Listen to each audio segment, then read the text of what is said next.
जय हिंद मेरे सभी प्यारे दोस्तों को, मेरे साथियों को, मेरे प्यारे विद्यार्थियों को। दोस्तों, आज मैं फिर से एक नया सेशन लेके आया हूँ। लगभग 7 क्वेश्चन हैं, उनके बारे में अपन डिस्कस करेंगे और वही रिक्वेस्ट रहेगी, ज़्यादा से ज़्यादा शेयर करें, सब्सक्राइब करें, लाइक करें। और दोस्तों, ये सेशन आप ज़रूर देखें, क्योंकि जितनी भी व्यापम में इंग्लिश के जितने भी पेपर्स हुए हैं, जो भी प्रीवियस ईयर के क्वेश्चंस हैं, मैं उनका यहाँ सॉल्यूशन आपको छोटे छोटे पार्ट्स में कराता रहूँगा, जिससे कि आपकी प्रैक्टिस भी नहीं ब्रेक होगी और आप इजीली समझ पाएंगे कि कौन सी चीज़ क्या है। बस एक शॉर्ट रिवीजन टाइप में है, क्योंकि कहीं ना कहीं हम ये मानेंगे कि हमारे जितने भी क्वेश्चंस हैं इंग्लिश के, वो कहीं ना कहीं रिपीट होंगे और रिपीट हुए तो हमें फ़ायदा होगा। आइए दोस्तों, शुरू करते हैं। और ये रहा आपका पहला क्वेश्चन। ये है आपका पहला क्वेश्चन दोस्तों, और ये पहला क्वेश्चन कह रहा है, the film is about a spy, और उसके बाद फिलिंग द ब्लैंक्स है, वाइफ बिट्रेज हिम। दोस्तों, यहाँ पर 4 ऑप्शन दिए गए हैं। उन 4 ऑप्शन में आप देख पा रहे हैं, एक हु है, एक हुज है, एक हुम है और एक डैट है। एक चीज़ का यहाँ विशेष रूप से आपको ध्यान रखना है। देखिए दोस्तों, ये जो आप दिखाई दे रहा है ना आपको, ये जो वाइफ लिखा है, ये अपने आप में एक नाउन है। ये अपने आप में एक नाउन है। और ये हु, हुज, हुम और डैट, ये चारों कनेक्टर हैं, जिन्हें हम रिलेटिव प्रोनाउन के नाम से जानते हैं। ध्यान रखिएगा, अगर कोई आपसे पूछता है, एग्जामिनर ही पूछेगा, कोई कौन पूछेगा, कनेक्टर कितने होते हैं, तो आप कहेंगे कनेक्टर 3 होते हैं। एक होता है आपका कंजंक्शन, दूसरा होता है आपका रिलेटिव प्रोनाउन, और तीसरा जो कनेक्टर होता है उसका नाम है रिलेटिव एडवर्ब। ठीक है, ये 3 होते हैं हमारे कनेक्टर, तो ये दिमाग में आप सेट रखिएगा। इसमें ये जो सभी के सभी दिए हुए हैं ना, हु, हुज, हुम और डैट, ये सभी के सभी हमारे कनेक्टर्स हैं और ये सभी रिलेटिव प्रोनाउंस हैं। ठीक है, अब बात करते हैं कि हु कहाँ यूज़ होगा। तो सबसे पहली बात तो मैं आपको बता दूं कि जब भी आप हु का यूज़ करेंगे तो पर्सन के लिए यूज़ करेंगे, और इसके बाद हमेशा हेल्पिंग वर्ब या वर्ब यूज़ होगी। ठीक है, तो यहाँ पे आप देखिए, यहाँ पे हेल्पिंग वर्ब तो है ही नहीं, यहाँ पे डायरेक्ट एक नाउन दिया हुआ है। दूसरी बात, जब आप होम का यूज़ करेंगे दोस्तों, तो होम के बाद आपको कोई ना कोई सब्जेक्टिव केस देखने को मिलेगा, कोई ना कोई सब्जेक्टिव केस देखने को मिलेगा। उसके बाद आपको हेल्पिंग वर्ब देखने को मिलेगी, फिर वर्ब आपको देखने को मिलेगा। ठीक है, जब आप सब्जेक्टिव केस में जब यहाँ सब्जेक्ट देखने को मिलेगा ना आपको दोस्तों, तो आप इस बात का ध्यान रखिएगा कि आपको ऑब्जेक्ट नहीं देखने को मिलेगा। इसमें तो ऑब्जेक्ट भी है। ठीक है, तो इसका मतलब क्या हो गया कि होम वाला जो ऑप्शन है वो भी हमारा कट गया। अब बात करते हैं यहाँ पे हम हुज की। हुज एक पजेसिव केस के लिए यूज़ किया जाता है, पजेशन के लिए हमेशा यूज़ किया जाता है। रिलेटिव प्रोनाउन में हुज का जो यूज़ है वो एक पर्सन के लिए यूज़ किया जाता है, लिविंग पर्सन के लिए यूज़ किया जाता है, लिविंग थिंग्स के लिए यूज़ किया जाता है, लेकिन ये हमेशा एक पोजीशन दिखाएगा। पोजीशन दिखाएगा, जैसे माय, माय हो गया, हिज हो गया, हर हो गया, अवर हो गया, योर हो गया, देयर हो गया, वंस हो गया, इट्स हो गया, ये सभी हमारे पोजीशंस हैं। तो जब भी ये पोजीशंस जो होंगे, अगर ये आएंगे, तो आप ये ध्यान रखिएगा कि पोजीशन हमेशा नाउन के लिए यूज़ किया जाता है और नाउन आएगा। यहाँ नाउन आ रहा है, इसका मतलब आंसर आपका सी हो गया। अगला क्वेश्चन देखते हैं।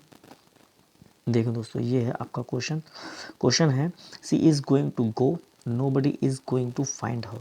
कोई दिक्कत नहीं है, सी इज़ गोइंग, यहाँ पे लिखा है सी इज़ गोइंग और उसके बाद लिखा है यहाँ पे टू गो। कहने का मतलब है कि वह जाने वाली है, वह जाने वाली है, वह जाने वाली है। कहाँ जाने वाली है, कहाँ जाने वाली है, आपको उत्तर मिल गया होगा। कहाँ जाने वाली है, ये है इसका उत्तर, वेयर, जहाँ, जहाँ nobody is going to find her, कोई उसे ढूंढने ना जाने वाला हो। तो यहाँ पर आप देखिए, बिल्कुल आंसर सटीक दे दिया।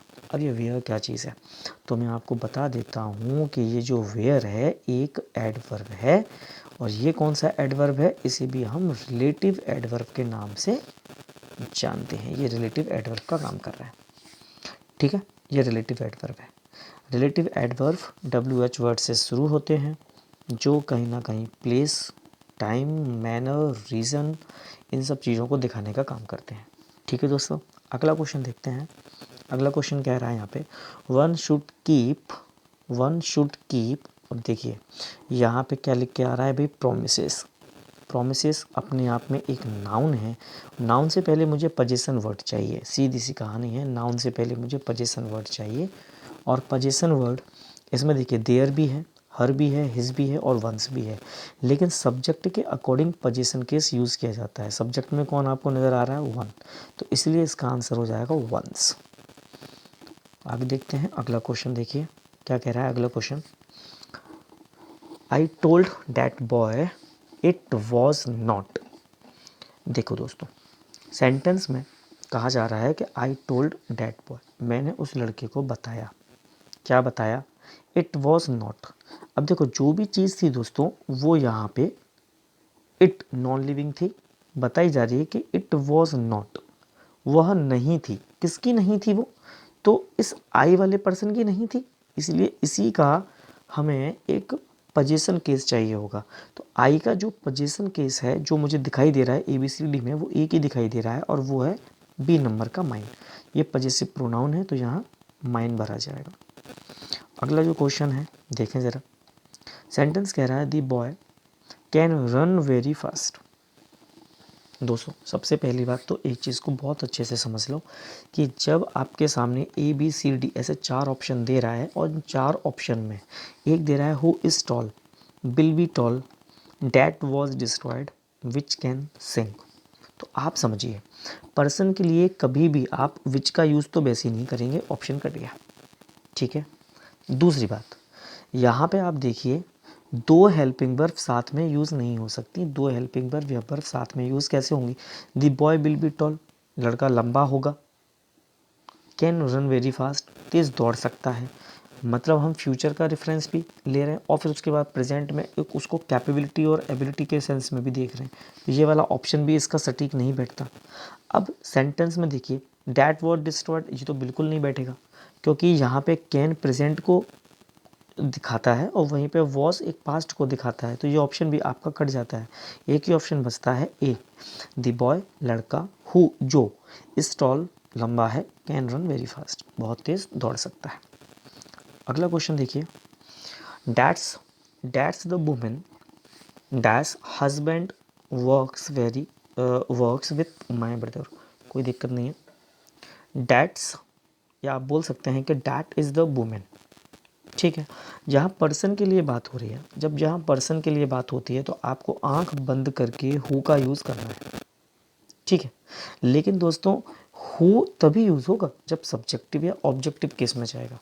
अच्छा एक चीज़ देखिए, यहाँ हस्बैंड नज़र आ रहा है, ये एक नाउन को दिखा रहा है, और अभी थोड़ी देर पहले हमने पढ़ा था कि नाउन जब भी यूज़ हो रहा है तो इसका मतलब कि पोजीशन केस की कहीं ना कहीं बात हो रही है। तो पोजीशन केस के लिए देखिए हुज हम पढ़ते आ रहे हैं। अच्छा यहाँ पे विच भी यूज़ नहीं होगा क्योंकि पर्सन के लिए यूज़ नहीं होता। डेट की बात, डेट की कुछ कंडीशंस होती हैं लगाने की, 4 कंडीशंस हैं। सुपरलेटिव डिग्री के बाद डेट लगता है, all, the, same, the, only के बाद, और लिविंग इंडेफिनिट प्रोनाउन के बाद या नॉन लिविंग इंडेफिनिट प्रोनाउन के बाद डेट लगता है। और इसके अलावा जो डेट लगता है वो लगता है WH वर्ड अगर दिया है तब लगता है, ठीक है दोस्तों। तो इसका जो बेस्ट आंसर है वो एक ही है, और वो है आपका whose. That is the women, वह वही औरत है, हुज हस्बैंड जिसका पति वर्क्स काम करता है विथ माई ब्रदर, मेरे भाई के साथ। अगला जो क्वेश्चन है दोस्तों वो कह रहा है do you know the boy, क्या तुम उस लड़के को, उसी लड़के को जानते हो। अब जानते हो, अब देखो यहाँ पर भी आप देखिए दोस्तों, यहाँ पे मदर लिख के आ रहा है, मदर लिख के आ रहा है, नाउन दिया है मेरे सामने, यहाँ पर भी एक नाउन दिया है, पोजीशन केस चाहिए मुझे, और एक ही आंसर दिख रहा है मुझे हुज।